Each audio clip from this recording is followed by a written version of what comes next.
وَإِذَا تُتْلَى عَلَيْهِمْ آيَاتُنَا بَيِّنَاتٍ. وَإِذَا, and when. تُتْلَى, it is recited. عَلَيْهِمْ, on them. آيَاتُنَا, our verses. On such people, those who associate partners with Allah.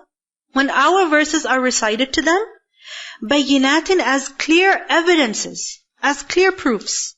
Remember shirk, it's founded on ignorance. There's no ilm behind it, no sultan behind it. And when they are given proofs for tawheed, in the form of ayat. Ayat are bayinat. They are evidences, proofs. Such evidence, such clarification that will remove their doubts. But when these proofs are brought to them, what happens? Ta'arifu. You would recognize, you would see. Ta'arifu from ayn, ra, fa. Irfan, ma'rifa. What does ma'rifa mean? Recognition. Right? To recognize something. So you would recognize فِي وُجُوهِ الَّذِينَ كَفَرُوا, in the faces of those who disbelieve. Wujuh is the plural of wajh. So on their faces, you will recognize al-munkar. Al-munkar. Disapproval. Meaning, as they hear the verses of Allah, as they hear the Qur'an, they cannot hold their disapproval back. It appears on their face. That rejection is visible on their face. That anger is visible on their face. Has it ever happened with you that you are talking to someone, explaining something to them, and they're not in agreement with you? And you're explaining to them, but on their face is a big no? Or on their face is, I don't agree with you? Yeah? It happens, right? That when a person rejects something outright, they cannot keep that rejection in. It becomes visible on the face. So over here, the disbelievers are mentioned, that when the Qur'an is recited before them, the kufr is visible on their faces. Munkar, inkar is visible on their faces. Munkar, why is disapproval called munkar over here? Why is kufr called munkar over here? Munkar is basically a thing or an affair that is disapproved. Right? Which is why it's the opposite of ma'roof. Ma'roof is a thing or an affair that is acceptable. And munkar is the opposite of that. It's disapproved. It's considered bad. It's considered foul. Right?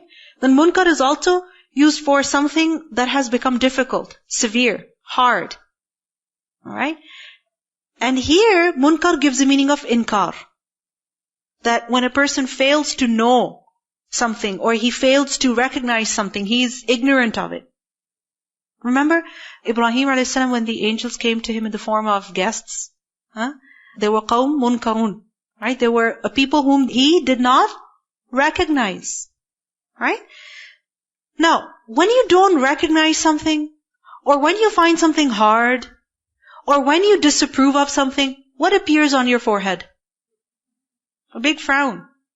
This is too hard. What is this? I don't know. Right?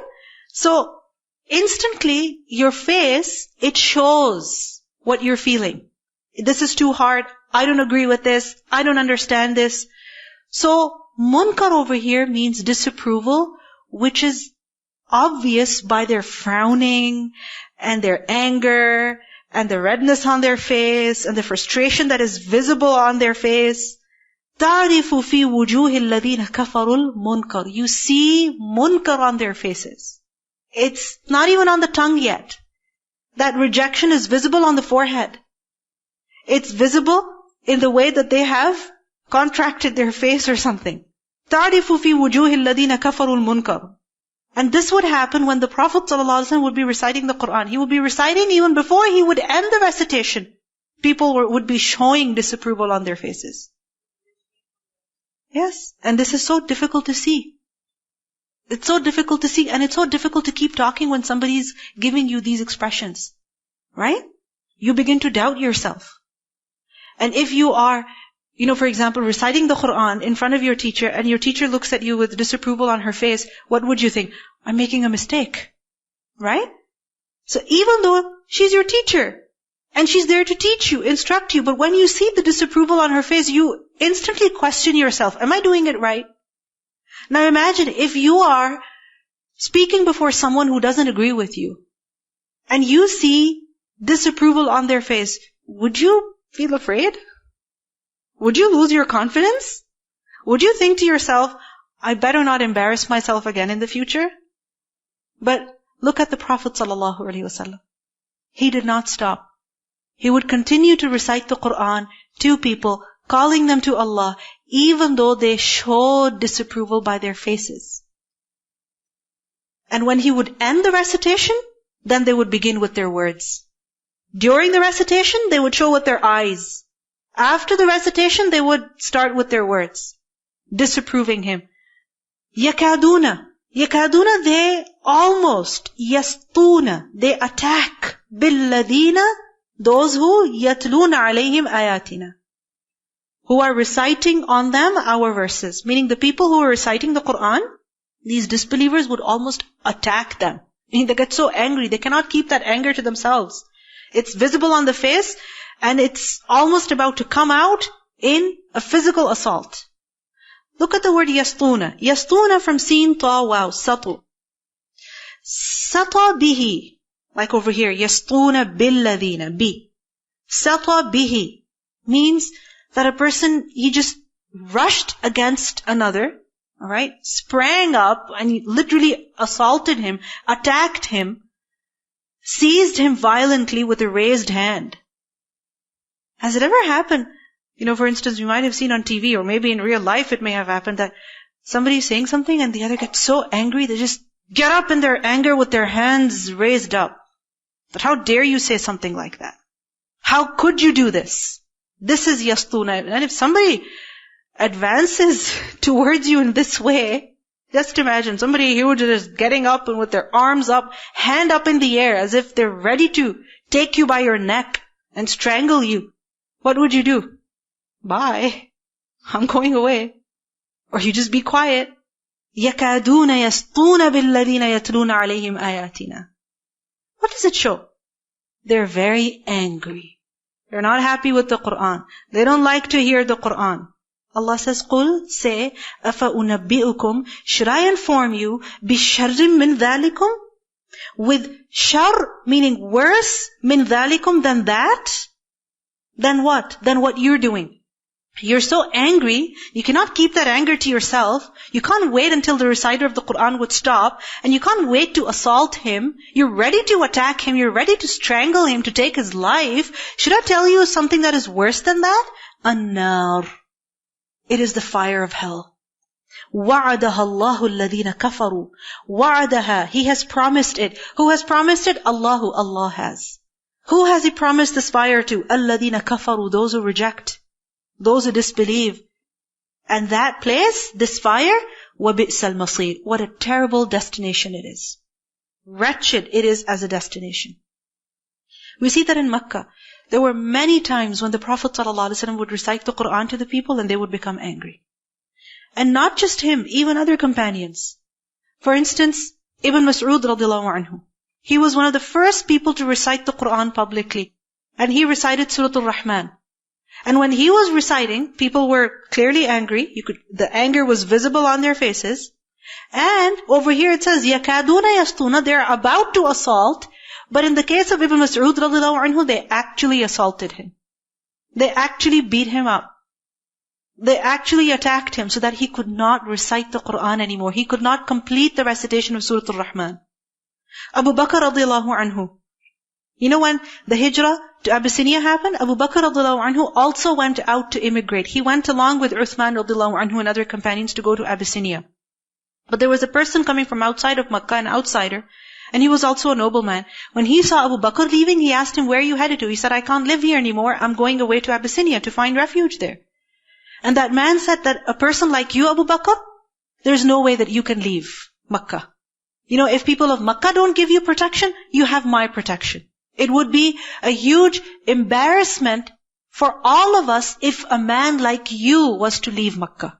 So this person, he promised Abu Bakr radiallahu anhu that he would have his protection, and he forced Abu Bakr radiallahu anhu to come back into Makkah with him. So Abu Bakr radiallahu anhu returned. That man, he spoke to the elders of Quraysh and they said that, Abu Bakr can stay if he wishes, but on one condition. He cannot recite the Qur'an or pray openly. He cannot do that. If he wants to do it, he can do it in his house. So Abu Bakr radiallahu anhu, he agreed. Fine, I won't pray in the haram, I won't pray outside, I will pray only at home. So you know what he did? He extended a part of his house, the courtyard of his house, and he built a masjid in his house. And this is why the scholars say that Abu Bakr radiallahu anhu was the first one to make a masjid, meaning in his house. And what would he do? He would pray salah over there. And when he would pray salah, he would recite the Qur'an. And in this hadith, Aisha radiallahu anha, she said that he was baka, he used to cry a lot. And when he would recite the Qur'an, powerful recitation, it would be so attractive that the women, children, slaves, passers-by, they would just stop there, staring at Abu Bakr radiallahu anhu in awe, just listening to the recitation. But obviously the Quraysh, they got really angry with that. And they said to that man who had given protection to Abu Bakr radiallahu anhu, that look, now he's starting this in his house, stop him. So that man came to Abu Bakr radiallahu anhu and he said that, look, if you want my protection, you have to kind of cooperate. And Abu Bakr radiallahu anhu said, you know what, keep your protection with yourself, I don't need it. I'm not going to stop praying. I'm not going to stop reciting the Qur'an.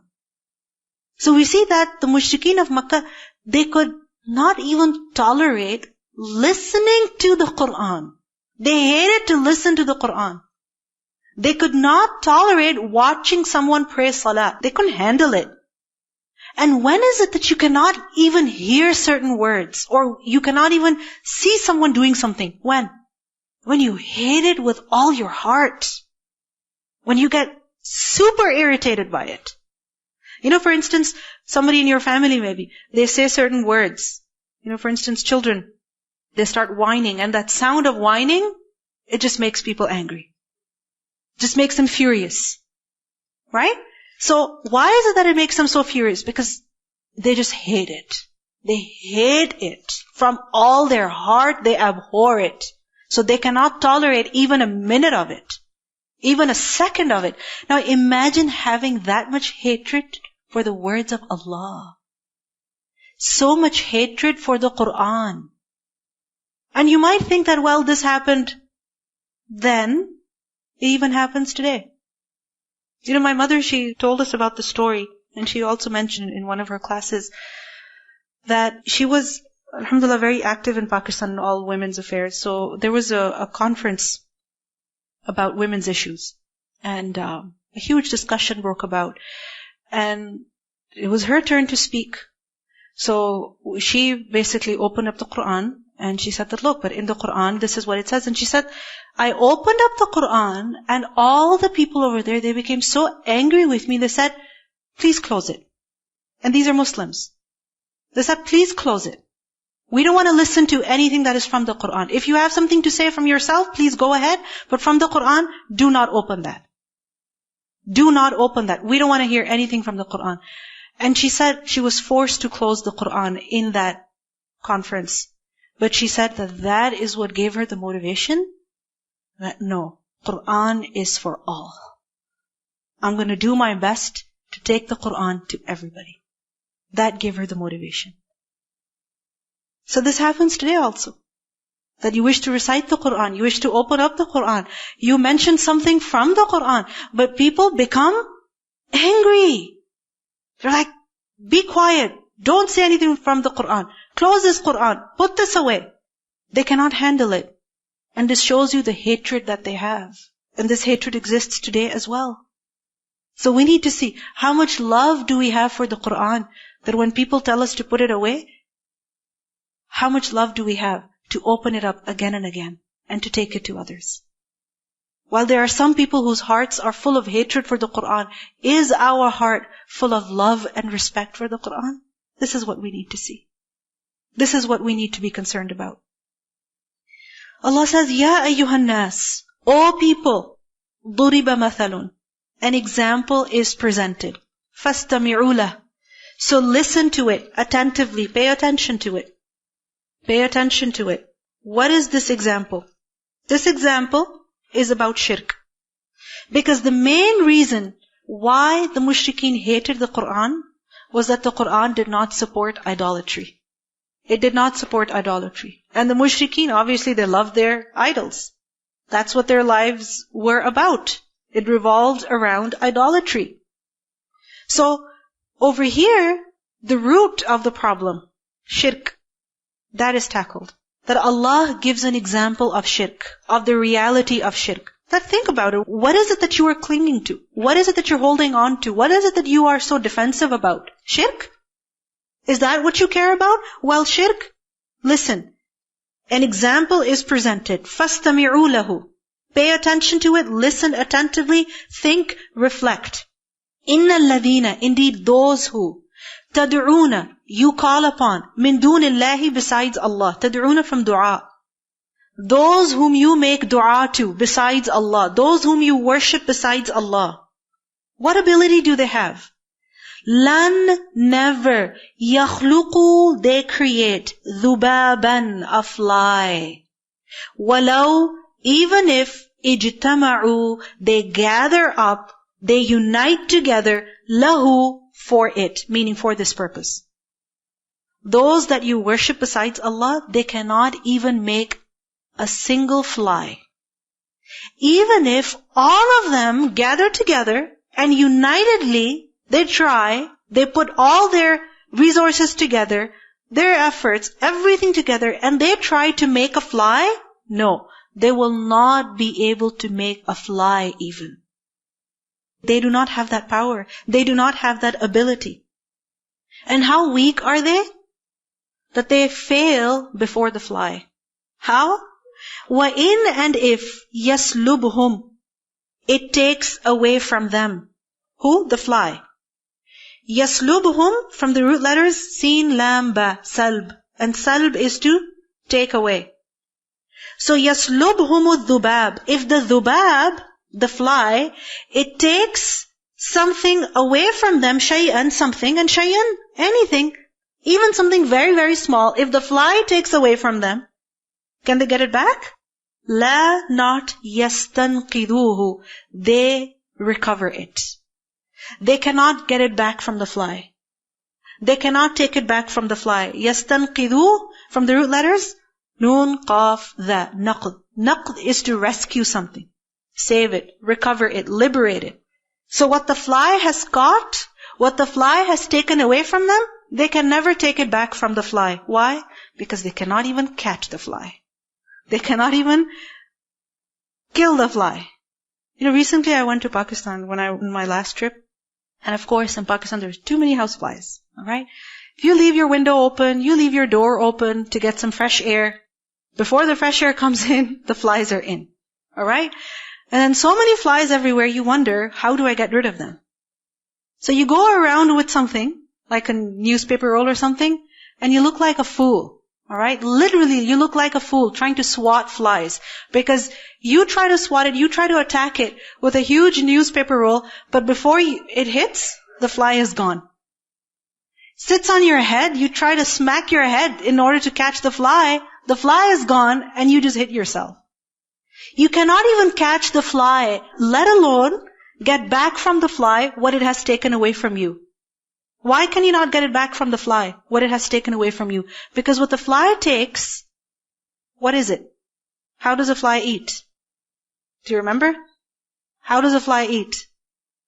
It excretes, digestive liquids out on the food, alright, that it's trying to eat, because it doesn't have teeth, alright? It doesn't have a mouth. It has like a straw.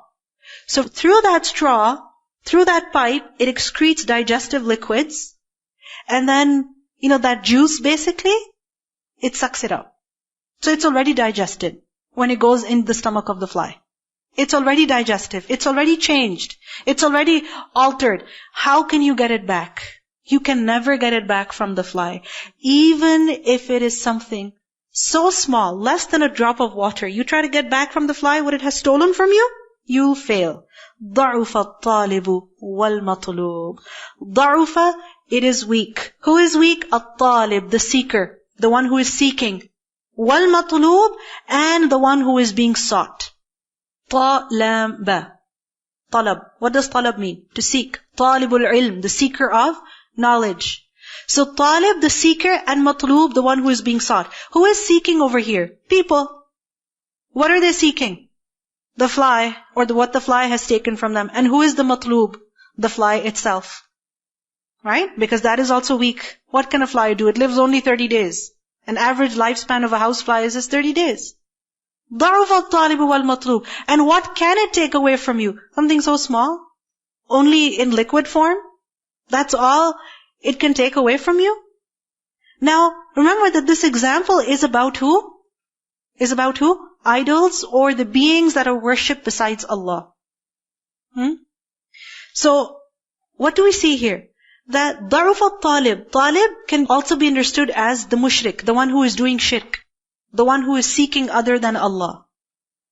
And who is the matlub? The idol, or the being that is being worshipped besides Allah. Both are weak. Because can the idol help? Can it? No, it cannot. So both are weak. Both are pathetic. And why would you go after someone who's weak to help you, to fulfill your needs? ضعف الطالب والمطلوب. We can also understand this as ضعف الطالب. Talib can be understood as the idol. Because if we understand that وَإِن يَسْلُبْهُمُ الذُّبَابِ, if the fly takes something away from the idols. Because before the idols, what is placed? The food that is, placed as an offering. Right? That is given as an offering to the idols, to seek their pleasure, to seek their approval. So the food that is placed before the idol cannot even eat it. Right? But who will come and have a good snack? The fly. Right? And if the fly takes something away from there, can the idol take it back? ضعف الطالب والمطلوب. Both are weak. This is the reality of shirk. Ibn Abbas radiallahu anhu said the pursuer, the talib, is the idol, and the pursued, meaning the matlub, is the fly. Both are weak. This is the reality of shirk. Those whom you invoke are so weak that they cannot create as much as a fly even. Nor can they recover from a fly what it steals from them. So, O people, what are you calling upon? What are you seeking? Who are you chasing? Do you realize what you're doing? This is why the next ayah is مَا قَدَرُ اللَّهَ حَقَّ قَدْرِهِ. Ma, not. Qadaru, they have valued. Allah, haqqa qadri, haqqa, as is right, qadrihi, of His value. What is qadr? True value, worth, estimate. True worth of something. So they have not understood Allah. They have not given Allah the haqq that He deserves. They have not understood Him the way they should understand Him. They have not thought of Him the way they should understand Him. And this is why they call upon other than Allah. Because if we realized who Allah is, we would never, ever seek others than Allah. We would never raise our hands before other than Allah, seeking their help. Inna Allah, indeed Allah, laqawiyyun aziz. Surely He is qawi, powerful, aziz, exalted in might. They have underestimated Him. They do not understand His might, that He is the Creator, the Supreme Creator. He is the perfect one. He is the most able one. And those whom they are running after, how pathetic are they? They cannot even make a fly. And they cannot even get something back from the fly. And just in the context of flies, Allah subhanahu wa ta'ala, He is khaliqu kulli shay, right? He is the creator of all things. How many flies has Allah created? We cannot even count. Because there are, it is said, over 120,000 species of flies. Some say over 200,000 species of flies. We don't even know how many different types of flies are there. Forget about the number of flies. Allah has created not just one fly, but many. And flies, how small are they? And they appear to be something so insignificant, but they're so intricate. Such an amazing creation. Literally amazing. We think, oh, what a pain, a nuisance, bother, just get rid of all these flies. But when you study a housefly, you are amazed at the system that Allah subhanahu wa ta'ala has created within it. Just now we were discussing about you can never catch a fly, right? You can never swat it. Why? Because of the way that the fly flies. Because of the way that it flies. And its vision. When you look at a fly, what do you see? Its eyes. They're big, and sometimes they're quite scary. Huge. It's as if they're so big that they can see everywhere. Front, side, back, everywhere. Above, which is why if you try to attack it from the side, it goes away somewhere else. If you try to attack it from the front, it goes somewhere else. And the way it flies is also amazing. It's so complicated that I tried reading an article about it, but I couldn't understand it, so I cannot explain it to you either. So complicated. But just one thing that is sufficient for us to know is that it's amazing how it flies. The fact that you cannot catch it, that just tells us that its very flight is amazing. مَا قَدَرُ اللَّهِ حَقَّ قَدْرِهِ. An average garbage can, if you leave it outside or if you leave it, somewhere in the open, it is capable of producing over 1,000 new flies every week. Every week. 1,000 new flies. And if everyone besides Allah, those that are worshipped besides Allah, they got together, they put their resources together, all their laboratories, everything together, in attempts to make one fly, they couldn't make it. They couldn't make it. We cannot even understand how it flies, how it eats. We're just discovering portions of its life. And Allah is the one who creates not just one, but many, many. There are some amazing facts about flies which I'd like to share with you. But first of all, has it ever happened with you that you are extremely sick and your mother is with you and you say, Mom, do something. I don't want to be sick. And what does she say? I can't do anything. I'm making dua for you. I can take you to the doctors, but I cannot take the pain away. Right? And even when you go to the doctor, hoping that they'll take the pain away, they'll fix you, they cannot. ضَعُفَ الطَّالِبُ وَالْمَطْلُوبُ.